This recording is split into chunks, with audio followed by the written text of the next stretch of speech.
आज हम विश्व का ज्योग्राफी देखेंगे और विश्व के ज्योग्राफी में देखेंगे क्या चीज, पृथ्वी का आंतरिक संरचना देखेंगे। क्या चीज देखेंगे? पृथ्वी का आंतरिक संरचना। सबसे पहले पृथ्वी की उत्पत्ति कैसे हुआ ये चीज की जानते हैं। तो सबसे नवीनतम प्रमाण है पृथ्वी की उत्पत्ति में बिग बैंग थ्योरम है। ठीक है, बिग बैंग थ्योरम है। और बिग बैंग थ्योरम के दिए थे तो जॉर्ज लेमैत्रे ने दिए हैं। क्या दिए हैं? जॉर्ज लेमैत्रे ने दिए हैं। और इन्हीं के आधार पर कहा गया है जो पृथ्वी का उत्पत्ति हुआ है और यही पृथ्वी है। सूर्य के बाद जितना भी इतर 8 ग्रह है यही पृथ्वी है जिस पर क्या है, जीवन संभव है। ठीक है, कहा जाए पृथ्वी के आंतरिक संरचना में तो दो प्रकार से हम आंतरिक संरचना को जान सकते हैं, एक प्रत्यक्ष विधि से और एक अप्रत्यक्ष विधि से। अगर अप्रत्यक्ष विधि से अगर आंतरिक संरचना के बारे में जाना जाए तो उसमें कहा गया है कि पृथ्वी की ऊपरी सतह का जो है घनत्व 3 होता है और मध्य भाग का होता है 5 और आंतरिक भाग होता है 13.5 होता है। ये हुआ अनुमान, क्योंकि आज तक कोई पृथ्वी के आंतरिक भाग में कोई गए नहीं। और दूसरा है कहा जाता है कि जब घनत्व अंतर होता है दबाव के कारण होता है। जब घनत्व में अंतर होता है तो किस कारण होता है? दबाव के कारण होता है। ठीक है, और दूसरा क्या है, अप्रत्यक्ष प्रमाण में टेम्परेचर है। और कहा जाता है कि 32 मीटर नीचे जाने पर 1 डिग्री सेंटीग्रेड क्या होता है, तापमान में वृद्धि होता है। और इस आधार पर अगर पृथ्वी का आंतरिक संरचना देखा जाए तो क्या होगा, धीरे धीरे पृथ्वी का अंदर भाग क्या हो जाएगा, द्रव होगा। लेकिन ऐसा भी प्रमाण नहीं है पृथ्वी के बारे में। ठीक है, और पृथ्वी का आंतरिक संरचना का प्रत्यक्ष जानकारी जो हमको अगर मूल रूप से जानकारी मिलता है ना, वो 2 प्रकार से मिलता है, एक ज्वालामुखी उद्गार से और एक भूकंप के आधार से।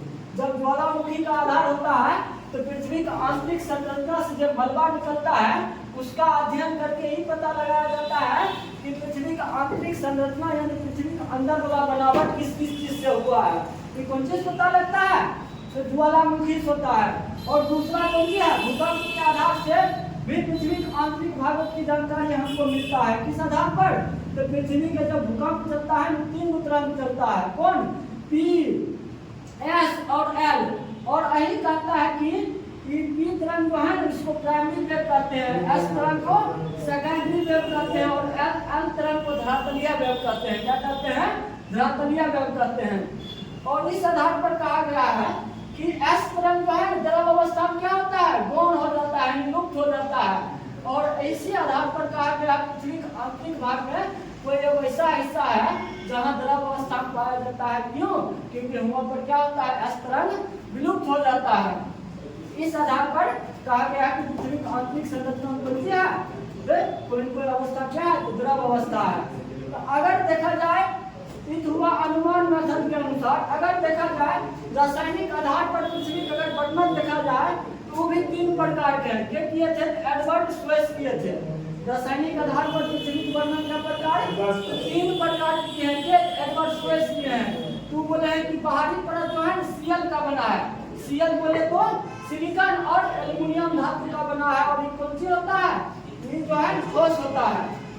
ठीक है, दूसरा परत कहते हैं सीमा से बना है।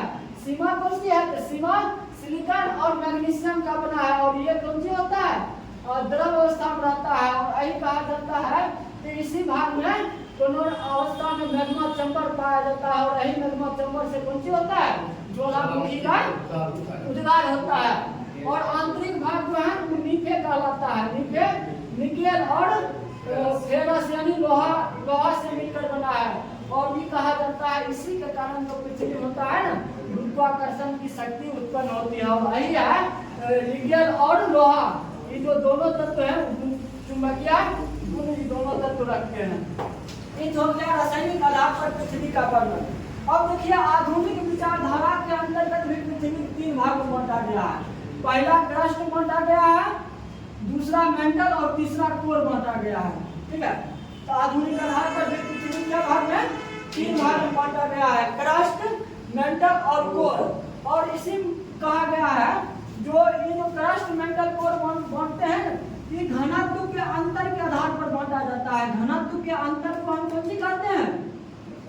डिसकंटिन्यूटी कहते हैं। घनत्व का जो अंतर होता है, अंतर ओकरा की कहते हैं? डिसकंटिन्यूटी। और डिसकंटिन्यूटी के आधार पर भी बहुत प्रकार से भी क्रस्ट, मेंटल और कोर को बांटा गया है। इसी में कहा जो बाहरी भाग है पृथ्वी क्रस्ट का बना है, और क्रस्ट जो है ना, क्रस्ट में घनत्व में अंतर होने के कारण दो भाग में बांटा गया है, एक ऊपरी क्रस्ट एवं निचली क्रस्ट यानी आंतरिक क्रस्ट। कहा जाता है ये दोनों में जो घनत्व के अंतर वाला लाइन होते हैं ना, ऊपरी क्रस्ट और आंतरिक क्रस्ट, ओकरा कहते हैं केंद्रार्ध डिस्कंटिन्यूटी। और डिस्कंटिन्यूटी तो आपको बता दिए हैं, घनत्व में अंतर को हम की कहते हैं, डिस्कंटिन्यूटी कहते हैं। यानी क्रस्ट के बाह्य क्रस्ट और आंतरिक क्रस्ट के बीच वाला भाग कौन सी कहलाता है, केंद्रार्ध डिस्कंटिन्यूटी कहलाता है। अगर देखा जाए तो इसमें कि क्रस्ट और मेंटल को जो बांटता है, क्रस्ट और मेंटल को बांटता है, उसको माहौल डिस्कंटिन्यूटी कहते हैं। कौन सी कहते हैं, तो माहौल डिस्कंटिन्यूटी कहा जाता है। और अही मेंटल है, ऐसी मेंटल कौन अवस्था में रहता है, द्रव अवस्था। और अहिंस कहता है कौन सी मेंटल से, ज्वालामुखी उद्गार होता है। और ये भी मेंटल को दो भाग में बांटा गया है, एक बाहरी मेंटल एवं आंतरिक मेंटल। बाहरी मेंटल और आंतरिक मेंटल के बीच के जो भाग होते हैं ना, उनको कहता है डेप्टी डिस्कंटिन्यूटी। कौन सी कहा गया है, डेप्टी डिस्कंटिन्यूटी कहा गया है। और तीसरा होता है कोर। कोर आप जानते हैं, कोरे के कारण क्या होता है, संपूर्ण पृथ्वी में गुरुत्वाकर्षण की शक्ति आता है। क्योंकि कौन सी रासायनिक आधार से बनल है, मीथेन बनल है। ये भी कोर को दो भाग में बांटा गया है। अगर जनरली मेंटल और कोर के बीच के जो डिस्कंटिन्यूटी होते हैं उसको गुटेनबर्ग डिस्कंटिन्यूटी कहते हैं। लेकिन है गुटेनबर्ग महोदय ने कोर को भी दो भाग में बांटा है, एक होता है बाह्य कोर, एक होता है आंतरिक कोर। कहा जाता है बाह्य कोर जो है द्रव अवस्था में होता है और आंतरिक कोर ठोस अवस्था में होता है। ये दोनों बांटने वाला जो डिस्कंटिन्यूटी होता है ना, उसको लेमेंट डिस्कंटिन्यूटी कहा जाता है। ठीक है, और यही के आधार पर क्या हुआ, पृथ्वी की आंतरिक संरचना खत्म हो जाता है। ठीक है।